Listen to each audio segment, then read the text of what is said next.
더 메시지 주신 여러분들을 진심으로 환영합니다. 저는 라이트하우스 서울숲의 이명기 목사입니다.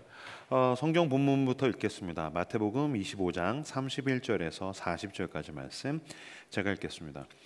인자가 자기 영광으로 모든 천사와 함께 올 때에 자기 영광의 보좌에 앉으리니 모든 민족을 그 앞에 모으고 각각 구분하기를 목자가 양과 염소를 구분한 것 같이 하여 양은 그 오른편에 염소는 왼편에 두리라. 그때 임금이 그 오른편에 있는 자들에게 이르시되 내 아버지께 복받을 자들이여 나와 창세로부터 너희를 위하여 예비된 나라를 상속받으라.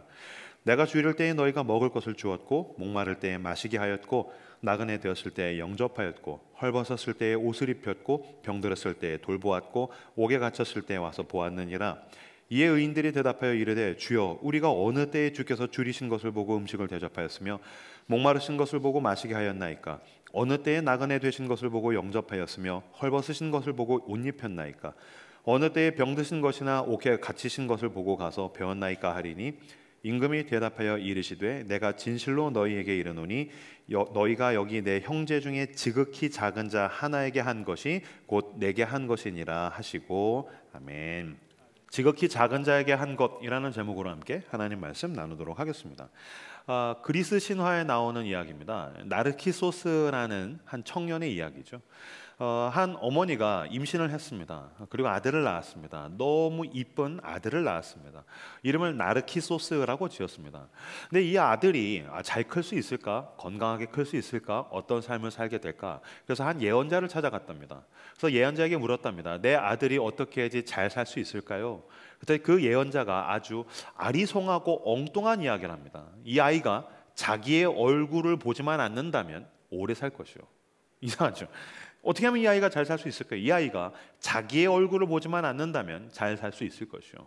이 나르키소스라는 이 아이는 청년이 됩니다. 근데 너무너무 건장한 미소년, 꽃미남으로 자라게 됩니다. 뭐 지금으로 치면 한 차은우 씨 정도 이렇게 될 수 있겠죠. 제가 벌써 차은우라는 단어를 이야기하자마자 여기 계신 자매들이 활짝 웃고 계신 것들을 보게 됩니다. 이 나르키소스가 너무 잘생기고 멋있으니까 수많은 여성들이 구애를 했다는 것입니다. 같이 연애를 하자고, 교제하고 싶다고. 근데 이 나르키소스라는 청년은 자존심이 굉장히 강했답니다. 그리고 오만했답니다. 그래가지고서 모두를 거절했다는 것입니다. 그냥 겸손하게 거절을 할 수도 있을 텐데 상대에게 굉장히 상처를 주는 방식으로 거절했다는 거예요. 상처를 받은 여성들이 이를 갈면서 저주를 했답니다. 그래서 결국에는 그 어떤 신이, 그리스 신화에 있는 한 신이 이 나르키소스를 저주하게 됩니다. 나르키소스라는 청년이 어느 날 길을 걸어가다가 목이 말라서 호수에서 엎드려서 물을 마시다가 호수에 비친 자기 얼굴을 보게 됩니다. 그리고 띠로리 사랑에 빠지게 됩니다. 그래서 하루 종일 먹지도 마시지도 않고 잠도 자지 않고 자기 얼굴만 봤다라는 거예요. 그 호수에 비친 자기 얼굴에 사로잡혀서 사랑에 빠져서 하루 종일 자기 얼굴만 바라보다가 호수에 빠져 죽게 되었다. 그래서 한 신이 불쌍해서 수선화라는 꽃으로 기념을 하게 되었고, 여기서 나온 그 정신분석학에서 나온 개념 중에 나르시시즘이라는 단어가 있습니다. 이 나르시시즘이란 무엇입니까? 자기 자신에게 도취되어 있는 상태를 이야기합니다. 자기 애가 너무 과할 때에 나르시시즘이 있다라는 식으로 이제 정신분석학자들은, 심리학자들은 이제 이야기를 합니다. 이 나르시시즘의 어원이 나르키소스인데 이 나르키소스의 원어인 나르케라는 단어는 마취라는 단어입니다. 재밌죠? 나르케가 뭐라고요? 마취라고요. 그러니까 사람들은 나르시시즘 그러면은 난 잘생겼어, 난 이뻐, 근데 나는 뭔가 내세울 만한 좋은 게 없으니 나는 나르시시스트는 아니겠군이라고 생각합니다. 그렇지 않습니다. 자기 자신에게 나르케, 마취되어 있는 사람은 어떤 방식으로든 지금 나르시시즘에 빠져 있는 것입니다. 나르키소스라는 청년이 하루 종일 자기 얼굴을 바라보고 있는 것처럼 많은 사람들이 자아의 감옥에 갇혀 있는 것을 보게 됩니다. 나에게 좋은 일이 생겨요. 계속 그거를 곱씹습니다. 묵상합니다. 이 큐티하라고 하면 큐티는 그렇게 안 하는데 자기한테 어떤 좋은 일이 생기면 계속 묵상합니다. 예를 들어 볼까요? 여기 청년들이 많군요. 나이키를 삽니다. 나이키를 묵상합니다. 내 신발은 예뻐, 내 신발은 훌륭해. 요새 이제 러닝 유행하더라고요. 러닝 한 다음에 사진을 찍습니다. 인스타그램에 올립니다. 나르케 거기에 마취됩니다. 그래서 계속 러닝하고 있는 자기 자신을 묵상하게 됩니다. 이것은 내가 좋아하는 일, 선호하는 일, 애호하는 일, 내가 행운이라고 이야기할 만한 좋은 일들에도 있고요, 반대의 나르케도 있습니다. 누가 나한테 욕했습니다. 야, 너 얼굴이 왜 그 모양이야? 나르케, 마취됩니다. 그래? 내가 코가 큰가? 저도 청소년 때 해본 적 있습니다. 내 코가 큰가? 5분 이상 코를 보니까 내 코가 지구에서 제일 큰 것 같아요. 여기에 뾰루지가 났어요. 여기 뾰루지가 났네. 뾰루지를 봤는데 어느 순간인가 내 온 이마에 뾰루지가 난 것 같은 느낌을 받게 됩니다. 무엇입니까? 나르케. 지금 나의 어떤 흠과 결과, 상처와 고통의 그 사람은 나르케, 마취되어 있습니다. 나르키 소스처럼 며칠이고 자기 자신에게 마취되어 있는 자는 자기라는 호수에 빠져서 죽음을 경험하게 될 것입니다. 근데 아마 이것을 방송으로 대하시거나 여기서 함께 말씀을 나누시는 분 가운데 나라는 감옥에 갇혀서 마치 죽을 것 같은 느낌을 받으신 분들은 꽤 많을 것입니다. 좋은 일에 빠져서 내가 어떠한 일을 제대로 수행하지 못할 만큼 마취되어 있는 경우라든지, 내가 어떤 힘든 일 때문에 거기에 빠져들어서 내가 어떤 일상을 영위하지 못할 정도로 힘든 경험을 한 분들은 굉장히 많을 것입니다. 그 사람은 자라는 감옥에 지금 나르케, 마취되어 있다는 것입니다. 예수 그리스도는 이 나르키소스와 정반대로 움직입니다. 나르키소스도 훌륭한 청년이죠. 그러나 하나님의 아들 예수 그리스도보다 더 고결하시겠습니까? 그보다 더 숭고하겠습니까? 그보다 더 아름다우시겠습니까? 절대로 그럴 수 없습니다. 그는 하나님이십니다. 그 하나님이 인간으로 오셨습니다. 근데 그분은 자기 자신에게는 별 관심이 없는 것처럼 행동합니다. 그리고 그는 사마리아 여인 한 여인 때문에 모래바람을 뚫고 배가 고픈 그 점심에 우물가에 앉아서 한 가련한 여인을 기다리십니다. 그는 거라사 광인이라는 이방 땅에 있는 한 귀신 달린 한 청년, 무덤가에서 누구도 돌아보지 않는 한 불쌍한 청년 때문에 배를 타고 건너갑니다. 이유는 오직 한 가지입니다. 거라사 광인이라는 누구도 거들떠보지 않는 한 가난하고 죽어가고 있는 청년을 살리기 위해서 하나님의 아들, 그 고결하시고 숭고하신 분은 가장 미천한 청년을 향해서 찾아가시는 것입니다. 무엇입니까? 사람은 자기에 있는 좋은 일과 나쁜 일에 대해서 나르케, 자라는 감옥에 마취되어 있는데, 하나님의 아들은 자기 자신의 감옥을 뚫고 나아가서 지극히 작은 자 한 사람에게 사랑을 들고 찾아가더라는 것입니다. 여러분, 예수 그리스도의 십자가가 우리에게 이야기해 주는 것은 무엇입니까? 나라는 감옥에서 자유로울 수 있는 유일한 방법은 사랑입니다. 더 이상 나 자신을 들여다보는 일에 대해서 여러분들은 멈추기로 쉼표를 찍으셔야 됩니다. 나라는 감옥에 대한 마침표를 찍어야 됩니다. 힘드십니까? 힘든 것은 참 어려운 일이죠. 그러나 그 힘든 것을 어깨에 짊어지고 나에게 주어진 소명을 향해서 우리는 걸음을 내디뎌야 됩니다. 오늘 본문에서 예수님은 지극히 작은 자 하나에게 한 것이 나에게 한 것이다 라고 이야기합니다. 지극히 작은 자는 가장 불쌍한 사람, 가장 가난한 사람, 가장 병든 사람, 가장 힘든 사람일 수도 있겠지만, 바꿔서 얘기하면 무엇입니까? 그 어떤 사람에게도 나보다 더 작은 자가 있다는 것입니다. 전 가난해요. 전 무식해요. 전 할 수 있는 게 별로 없어요. 당신에게도 더 작은 자가 있기 마련입니다. 그 지극히 작은 자 하나에게 한 것이 예수님에게 한 것이고, 예수님은 그것을 기뻐 받으시며 또한 그 사랑을 통하여서 우리를 자아의 감옥으로부터 해방하시겠다는 것입니다. 저는 구제와 선교를 할 때에 제가 해방되는 느낌을 굉장히 많이 받게 됩니다. 저도 저 자신을 만족시키고 싶습니다. 그래서 저를 보십시오. 저는 옷을 좋아하는 사람입니다. 그래서 전 좋은 옷을 입는 것을 즐겨합니다. 저는 맛있는 음식을 먹는 것을 즐겨합니다. 저는 재밌는 영화를 보는 것, 좋아하는 음악을 듣는 것을 즐겨합니다. 그러나 나 자신의 만족을 추구하다가 보면 어느 순간에 나라는 감옥에 나르게 되어 있을 때가 있습니다. 그러나 구제하고 전도하고 선교하고 신방하고 내 시간과 돈을 떼어서 누군가에게 내 것을 나누려 할 때 진정한 만족을 경험할 때가 있습니다. 올해 초에 저희 두 딸을 데리고서 제 아내와 함께 가족 선교를 갔습니다.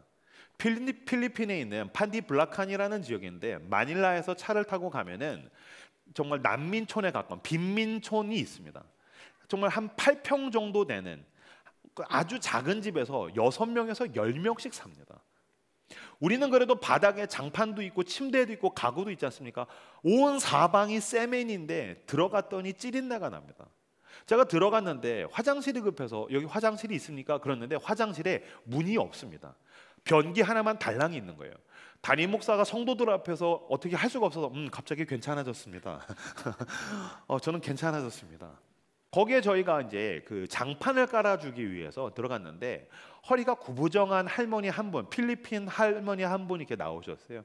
원래는 쓰레기 마을에서 사셨는데 그 쓰레기 마을을 개발을 하면서 이 블럭으로 낸 작은 집으로 이주하게 됐는데 그나마 여기도 장판이 없어가지고서 울퉁불퉁한 세면 바닥에서 사람들이 그냥 베개 하나 베고 잔다는 거예요.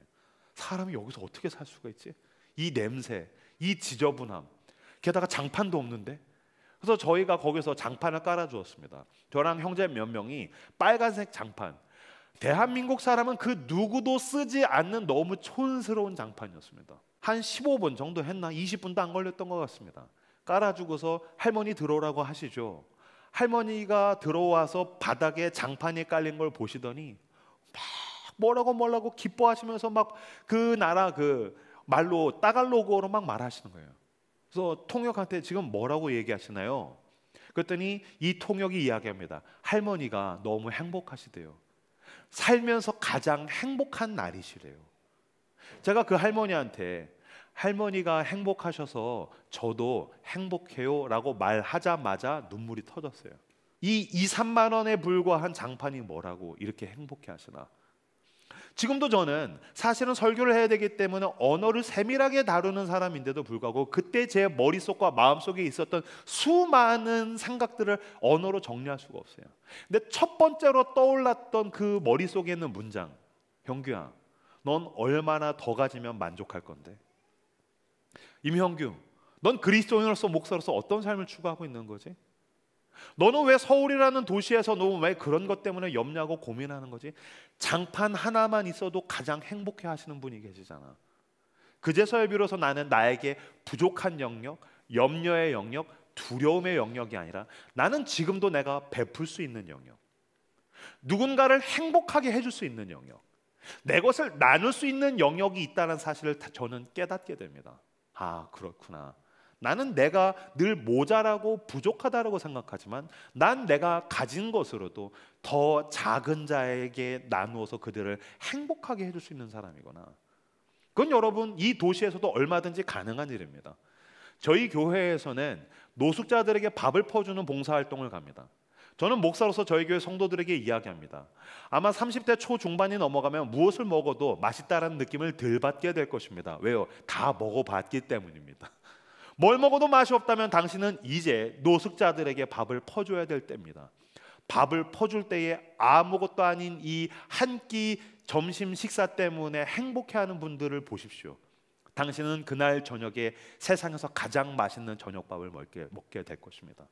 그리고서는 저희 청년들이 와서 예 목사님, 제가 가장 맛있는 점심과 저녁을 먹고 왔습니다 라고 고백하게 됩니다. 여러분 이 도시 안팎에서 바다 건너에서 가난한 나라에서 여러분들이 시간과 돈을 떼어서 나눠줄 수 있는 사람들에게로 가십시오. 이 도시에서의 걱정이 줄어들게 될 것입니다. 열등감이 줄어들게 될 것입니다. 나라는 감옥으로부터 자유하게 돼서 지극히 작은 자 하나에게 내가 나누어줄 수 있는 것이 있구나. 예수님을 섬기며 작은 자를 섬기며 나아가는 여러분들 되시기를 주님의 이름으로 축복합니다. 어렸을 때 작은아버지 댁에 갔었습니다. 저희 아버지도 목사님이셨는데 저희 작은아버지도 목사님이셨어요. 작은아버지 댁에 가면은 그 시골에서 목회를 했기 때문에 작은아버지와 사촌 동생들은 굉장히 가난한 삶을 영위했었습니다. 다행히 저희는 어머니가 돈을 버셔서 그래도 조금 더 풍족했었거든요. 온 가족이 모인 명절에 같이 놀다가 사촌들끼리 놀다가 초등학생이었던 제가 제 용돈을 가지고서 아이스크림을 사 먹어요. 그러면 작은아버지의 딸들, 사촌 여동생들은 용돈이 없으니까 그 아이스크림을 부러운 눈으로 바라보기만 하는 거예요. 그러면서 그 경북 구미에서 살았던 사촌 동생이 했던 이야기가 귓전에 맴돌아요. 오빠야, 내 한 입만 주라. 싫어, 안 줘. 너도 네 돈으로 사 먹어. 그러면 놀랍게도 그 초등학교 저학년이었던 제 사촌 동생이 뭐라고 얘기했냐면 이렇게 얘기했습니다. 혼자 먹음 지옥 가요. 제가 초등학교 때에도 그 얘기를 들으면서 이건 아이스크림을 사주기 싫은 어른들이 서로 나눠 먹으라고 만들어낸 이 엉뚱한 거짓된 교리라는 생각을 어렸을 때도 했습니다. 저는 목사로서도 지금 혼자 먹으면 지옥 간다라는 이 이야기에 동의할 수 없습니다. 그럼에도 불구하고 혼자 먹음 지옥 가요라는 말만큼 기독교의 핵심 가치를 가장 직관적으로 잘 드러낸 말도 없구나라는 것을 느끼는 요즘입니다. 옛날에 목사님들이 그런 얘기했습니다. 천국과 지옥에 가면은 사람들이 밥을 먹는데 5m짜리 숟가락으로 밥을 먹는다라는 거예요. 이야기 아마 들어보신 분들 많을 겁니다. 천국에 가면은 서로가 서로를 먹여줘서 배불리 먹는데, 지옥에 가면 그 길다란 5m짜리 숟가락으로 자기를 먹으려고 하다 보니까 이게 자기 입으로 안 들어오잖아요. 그래서 못 먹어서 괴로워하고 굶고 있다. 그러나 여러분, 예수 그리스도를 믿고 나서 하나님의 나라가 내 안에 임하고 내가 교회 공동체에서 하나님의 나라를 경험할 때에는 우리가 서로가 서로를 먹여줄 때입니다.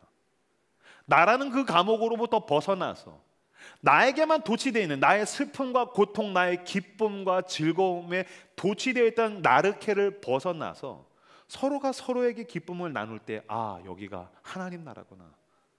그런데 내가 누군가에게서 빼앗아서 내 주머니와 나의 즐거움을 채우려고 할 때 먼저 내 안에 지옥이 임한다는 사실을 전 깨달았습니다. 요한복음 10장 10절에서 예수님은 이렇게 이야기하십니다. 도둑이 오는 것은 도둑질하고 죽이고 멸망시키려는 것뿐이요 내가 온 것은 양으로 생명을 얻게 하고 풍성히 얻게 하려는 것이라. 도둑이 온 것은 도둑질하고 빼앗고 죽인답니다. 왜 그럴까요? 나를 만족시키기 위해서입니다. 나를 즐겁게 해주기 위해서입니다. 그래서 상대방의 자존심을 상하게 해서라도 나는 즐겁고 싶습니다. 편안해지고 싶습니다. 남의 시간을 빼어서 나에게 봉사하게 만들고 싶습니다. 남을 불편하게 만들어서 나는 편리해지고 싶습니다. 사실 대단한 도둑질이 아니더라도 우리는 사소한 가운데 누군가의 것들을 빼앗아서 나를 만족시키려고 하는 일종의 도둑인 셈입니다. 그러나 그리스도의 십자가 앞에 나아가서 우리를 살리기 위해서, 나같이 죽어 마땅한 죄인을 살리기 위해서 자신의 살을 찢어 우리를 먹이신 예수님, 자기의 피를 모두 쏟아 우리를 깨끗게 하신 그 예수님을 경험한 이후부터 나도 나를 찢어 누군가와 나눌 수 있게 됩니다. 내 피 같은 돈과 시간을 흘려보내요. 너도 살아라. 우리 함께 살아야지. 이것을 구제, 선교, 전도라고 이야기할 수 있을 것입니다. 그때 우리 안에 하나님의 나라가 임합니다. 혼자 먹으려 할 때에 내 안에, 그리고 우리 안에 지옥이 임합니다. 그러나 나를 떼어서 우리가 함께 먹고 살려고 할 때 우리 안에 하나님 나라가 임하게 되는 줄로 믿습니다. 제가 인터넷에서 본 글입니다. 한 여성이 직장인인데 밤에 잠을 자고 있는데 한 전화가 왔다라는 거예요. 같은 회사 동료 남성이었다라는 거예요. 근데 안면만 있고 누군지 교류가 없는 남성인데 술이 이만큼 취해가지고서 이 여성을 좋아한다고, 교제하고 싶다고, 연애하고 싶다고 구애를 했다라는 거예요. 자다가 깼으니까 갑자기 자다가 봉창 맞는 느낌이잖아요. 그래서 이야기를 듣는데 혀가 구부러져가지고 좋아한다고, 사랑한다고, 사귀고 싶다고 막 그랬다는 거예요. 그래서 이거 뭐야? 어리둥절하고 있는데 이 남성이 약간 좀 촌스러운 분이신가 봐요. 이렇게 얘기했대요. 당신을 위해서라면 다 주고 싶어요 라고 하면서 하늘의 별도 따다 주고 싶어요 라고 얘기했다는 거예요. 그래서 여성이 좀 귀여워가지고서, 그래요? 다 줄 수 있어요? 예, 다 주고 싶어요. 하늘의 별도 따다 줄 수 있어요? 하늘의 별도 따다 줄 수 있어요. 그래서 이 여성이 이렇게 얘기했대요. 알겠어요. 당신의 마음을 알겠어요. 하늘의 별은 됐고 내일부터 그러면 나를 위해서 도시락을 싸다 줘요. 아주 구체적으로 얘기했죠. 하늘의 별을 따다 주는 거 필요 없어요. 나를 위해서 내일 도시락을 싸다 줘요. 그랬더니 이 남성이 좀 가부장적인 남자인가 봐요. 갑자기 술이 확 깬 듯이 그건 아니지. 도시락은 여자가 싸는 거지 라고 했다는 거예요. 그래서 이 여성이 이렇게 얘기했답니다. 하늘의 별은 개뿔, 도시락도 못 싸다 주는 게 하고 탁 끊었다는 거예요. 제가 이 이야기를 이렇게 보고서 곰곰이 생각하고 있는데 어쩌면 하나님도 나에게 그렇게 이야기하실 수 있겠구나라는 생각이 들었어요. 우리는 찬양하고 기도하고 예배하면서 하나님께 이야기합니다. 하나님 다 드리고 싶어요. 내 생명 주님께 다 드리겠습니다. 오케이, 알겠어. 네 생명 필요 없고 도시락을 싸다 줘. 그걸 지극히 작은 자에게 나누어 줘. 너에게 있는 시간의 일부를 떼어서 그 시간과 사랑이 필요한 사람에게 나누어줘. 휴가 가고 여행 가는 것도 좋아. 그러나 1년에 연차의 며칠을 빼서 사랑과 섬김이 필요한 사람들에게 나눠줄 수 있겠니? 너의 돈을 다 달라는 건 아니야. 근데 너의 돈의 일부를 떼어서, 너의 재능의 일부를 떼어서 지극히 작은 자 하나에게 한 것이 나에게 한 것이니라.